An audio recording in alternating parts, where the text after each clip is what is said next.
કરુણા ચંદ્ર અશોક સોમ સંસ્થા સુરત ધર્મેન્દ્ર પી સંઘવી. આમ તો 30 વર્ષથી અને સુરતમાં 14 વર્ષથી અહીંયા સારવાર કેન્દ્ર ઊભું કરવામાં આવ્યું છે. તહેવારનો જે વ્યવહાર ચૂકાઈ ગયો છે એટલે અમારી ટીમ 15 દિવસ પહેલાં 1 મહિના અગાઉ જ અવેરનેસ કરે છે, લોકોને સમજાવે છે કે આના લીધે થતા નુકસાનોની અવેરનેસ કરે છે, જેનું કંઈક અંશે પરિણામ મળ્યું બી છે. છતાંય જે પક્ષીઓ ઘવાય છે એની વ્યવસ્થા ભાગરૂપે અમે એક અહીંયા હંગામી સારવાર કેન્દ્ર આઈસીયુ સેન્ટર ઊભું કર્યું છે, જે ચોક બજાર સ્થિત છે, જેનો અમારો નંબર છે 9825298063. આ નંબર પર કોલ કરી શકો અથવા ચોક બજાર કસ્તુરબા ઉદ્યાન ગાર્ડન પક્ષીઘર મૂકો એટલે એડ્રેસ પર તમે પક્ષીને લાવી શકો. 10 ડૉક્ટરની ટીમ અત્યારે અમારી ત્યાં રેડી તૈયાર છે, જે સારવાર કરી જ રહી છે. પણ જો આગળ જરૂર લાગશે તો એની વ્યવસ્થા આગળ પાછળ વધઘટ બી કરશું.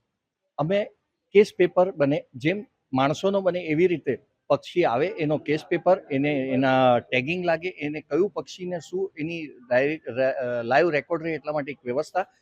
એના ટાંકા એવા લઈએ છીએ કે જે ઓટોમેટિક થઈ જાય એટલે પાછું એને છેડવું ન પડે. એની બેન્ડેજ એવી વાપરીએ છીએ કે જે એને પાછળથી હાર્મ ન થાય, એના પીછાને તકલીફ ન આપે.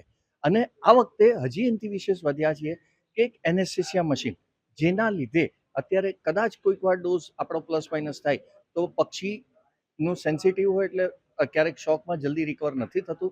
તો આમાં ડોઝ એટલો પ્રમાણમાં જ જાય જેથી અમને રિકવરી વધારે મળશે એવી અપેક્ષા છે. બહુ મોટી મુદ્દાની વાત કરી. ખરેખર અત્યારે લોકોને એમ લાગે છે કે પક્ષીઓ કદાચ ઓછા ઘવાય છે. ના, નો ડાઉટ એ બી એક માનવા જેવી વાત છે કે પક્ષીઓ ઓછા ઘવાય છે, પણ સૌથી મહત્વ આપણી સમજણ એવી છે કે પક્ષીઓ છે જ નહીં. પક્ષીઓ અત્યારના ઘણા ઓછા થઈ ગયા છે કારણ કે એને ફીડિંગ જ નથી મળતું. એટલે અમે એવા નાના નાના સાધનો બી વસાવ્યા છે. અને અત્યારે જે આવે છે અમને મેક્સિમમ કોલ એવી રીતે બી આવે છે કે અહીં અમે જોયું પણ પક્ષી તો ડેડ છે, એટલે એને ફીડિંગ, એને ફૂડ ન મળવાના હિસાબે એ ડેથ બી જલ્દી થઈ જાય છે.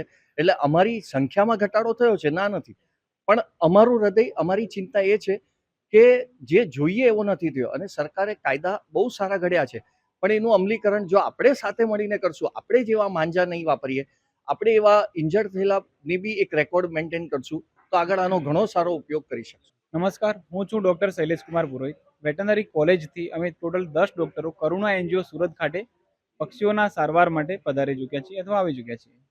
અહીંયા લગભગ 3 થી 5 દિવસ સુધી કેમ્પ ચાલશે, જેની અંદર ઘણા આટલા ઇન્જર્ડ બર્ડની સેવા આપવામાં આવશે.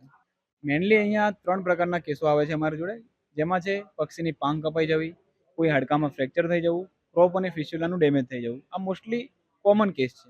હા, આ વખતે અહીંયા અમે જનરલ એનેસ્થેસિયા જે યુઝ થાય છે બર્ડમાં, એની જગ્યાએ ગેસિયસ એનેસ્થેસિયાનો ઉપયોગ આ એનજીઓએ શરૂ કર્યો છે.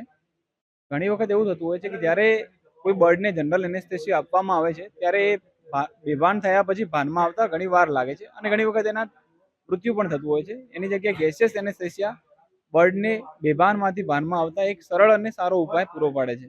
ઘણી વખત આપણે એવું થતું હોય છે કે કોઈ માણસને સેલિબ્રેશન કરવા માટે ના પાડી શકીએ, પણ આપણે એમને એક વિનંતી કરી શકીએ છીએ. તો હું ટોટલ મારી 3 વિનંતીઓ કરવા માંગુ છું સોસાયટી અને સમાજ માટે. પહેલી વિનંતી એ છે કે સવાર અને સાંજના 1.5 થી 2 કલાક પતંગ ચગાવવાનું તમે ટાળો. બપોરના સમયે ચડાવો એ ચાલશે. બીજી વિનંતી એ છે કે ચાઇનીઝ માંજાનો અને ચાઇનીઝ દોરીનો ઉપયોગ તમે ટાળો. અને ત્રીજી વસ્તુ એ છે કે જો તમારા નજીક, તમારા ઘરની ઓફિસની નજીક કોઈ ઘાયલ પક્ષી જણાય તો એને નજીકના સારવાર કેન્દ્રમાં પહોંચાડો.